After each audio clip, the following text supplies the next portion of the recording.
Hello everyone, Miss Royal here. I'm here with our chapter book, A Boy Called Bat, and we are here to read chapter 10, 11, and 12 together.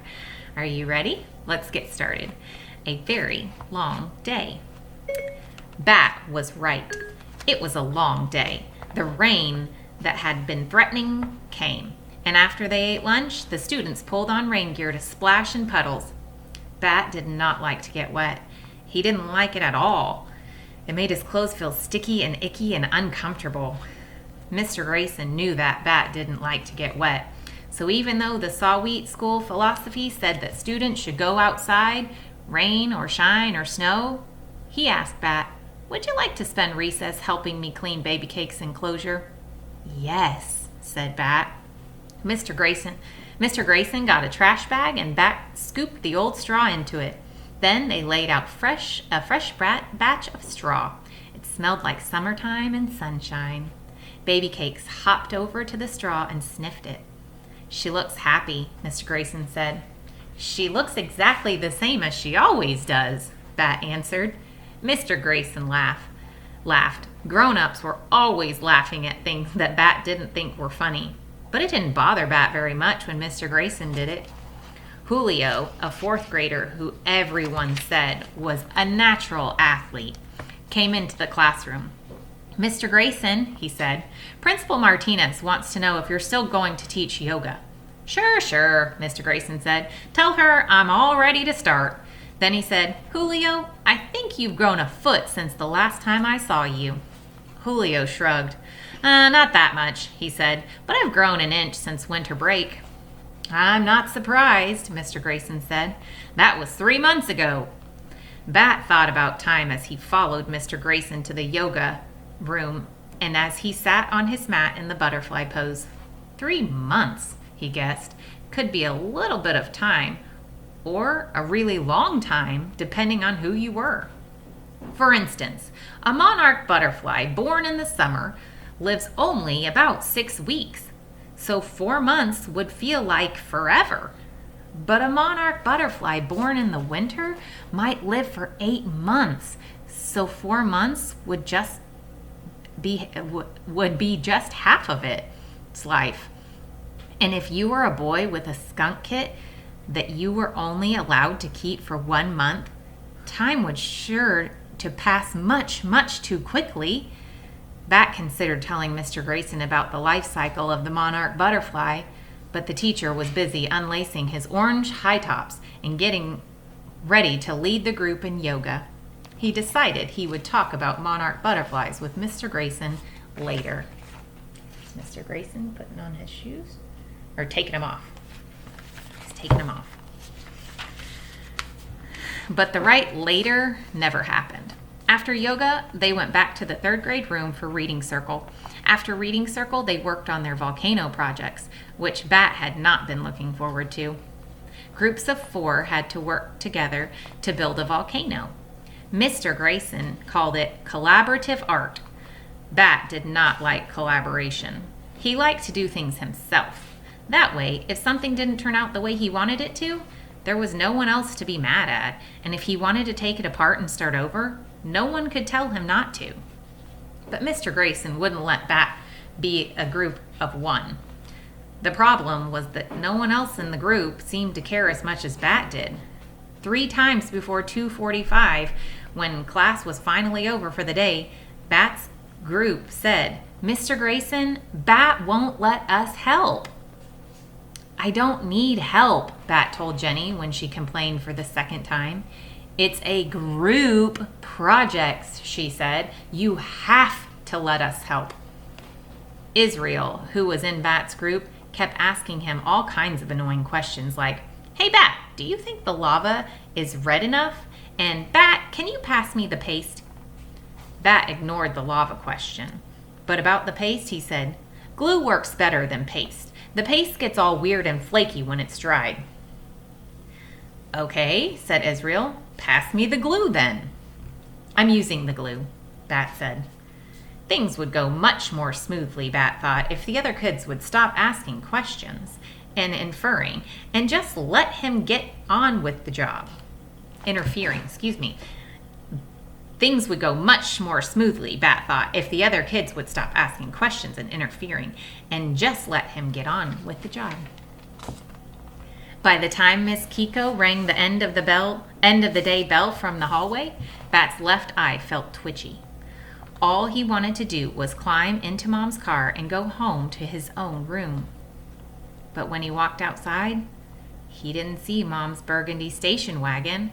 Instead, he saw Dad's yellow sports car, and he remembered with a heavy sigh that today was an every other Friday, and he wouldn't get to go see his own room or the baby kit for 3 long days. If Bat were a mayfly, he wouldn't even live that long. Chapter 11, Apartment 2A. "Hi, Sport," said Dad. Bat didn't like being called Sport because he didn't like playing sports or watching sports. Bat liked being called Bat because he liked playing with animals and reading about animals and watching videos about animals. But Dad didn't like calling him Bat. When he wasn't calling Bat Sport, he always called him Bigsby Alexander. "It's a great name," he liked to say. It was an okay name. Bat's first name, Bigsby, had been his mom's last name before she got married. Now that she and Dad were divorced, she could have made it her last name again, but she kept Tam instead because, as she said, "I gave Bigsby to you, and you get to keep it."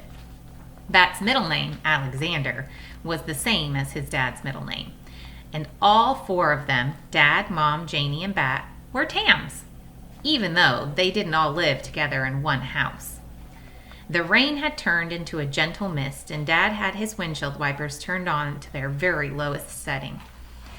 "You know what we need on a chilly day like this?" Dad asked. "What?" Bat replied. "Well, I was thinking that after we pick up your sister, we could all go to Coco's to get some hot chocolate. Do you like that idea?" Coco's was the name of Bat's favorite coffee shop downtown. It was nestled in between a bookstore and also sold stuffed animals and a shoe store. "Okay," said Bat. They drove under a little bridge and through downtown. Because of the rain, fewer bicyclists crowded the streets, and it didn't take Bat's dad very long to get to Janie's school. Bat recognized her right away. She was standing near the corner wearing her bright yellow rain slicker.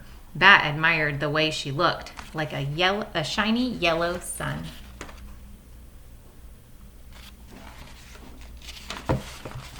"Hi, Dad," said Janie. She tossed her backpack into the seat next to Bat and then slid into the front seat, slamming the door. "Hello, my girl. How was your day?" Bat relaxed in the back seat as Janie told Dad about her day. He didn't listen to the words of what she was saying, but he liked the way her voice went up and down like music. Dad's voice was nice too. It was lower than Janie's, and it didn't go up and down very much. It was like a straight line. At Coco's, Bat spilled some of his hot chocolate on his shirt when he took off the lid to add cinnamon. "Be careful, Sport," said Dad, which was a dumb thing to say because the hot chocolate was already spilled, and being careful now wouldn't unspill it. Bat couldn't enjoy the taste of his drink at all because the only thing he could think about was the wet, uncomfortable stain on his shirt. Here's a picture.